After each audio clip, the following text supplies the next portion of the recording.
Mas paligunon sa Davao City Police karong tuiga ang ilang kampanya batok sa kaso sa rape sa syudad, pinaagi sa paglusad ug oplan neneng. Kinibisan pa umiubos ang kaso sa rape sa Davao City. Subay sa comparative data sa kapulisan, mikunhod og 31% ang rape cases sa syudad niadtong tuig 2025 kung ikumpara niadtong tuig 2024 nga adunay 193 cases kun 62 ka kaso ang giubos. Timailhan kini sumala sa DCPO nga epektibo ang police operations ug aktibong partisipasyon sa komunidad. Pinagi sa oplan neneng, mas paligunon sa DCPO ang mga programa ug intervention batok sexual violence. Nahimo ni siya gikan sa nahimo nga record nato nga like previous years nga taas ang ato ang rape cases sa 2024 but nibaba siya sa 2025 pero dili pa enough na sir no nga wala tay pagabuhaton nga initiative do na ana tayo plantido sir pero mas gusto sa ato ang city director sir nga mas i-improve pa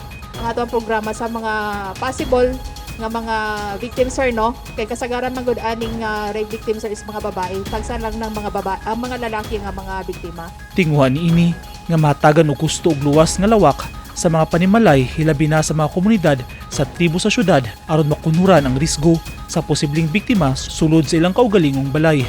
Natay balaod gud na sir no. Do na sila ilang kaugalingon nga balaod pero mo nang naghimo ang ato ang city director sir no, sa ingnoaning nga paagi kay ang focus po nato ani sir nga uplan neneng is katong mga kaigsoon na nato mga IPs kanay kanang balay gani sir nga kanang nara diha tanan ba mo na siya ang most numbers of victims sir no nga ingon ana ang style sa panimalay do na ay sila kaugalingon nga batas sir o pamalaod sa ilahang kultura pero sa ato sir sa Davao City Police Office atong ipasabot kung unsa ang balaod nga naata nga nagprotect sa ato ang mga kababayen-an and apil na po diha ang ato ang mga kalalakian sir nga mga bata.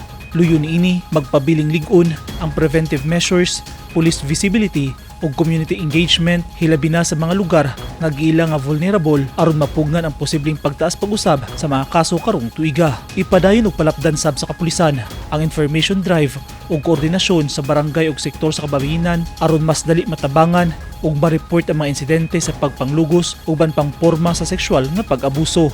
Hugot nga ipatuman ang oplan neneng sa koordinasyon sa lokal nga gobyerno aron sab masuportahan kini og pondo. Magpakita kini og lig-on nga panagiusa sa kapulisan ug lokal nga gobyerno sa pagpanalipod sa kababayenhan ug kabataan sa syudad. Eugene Hinutan, Newsline Philippines. Stay safe.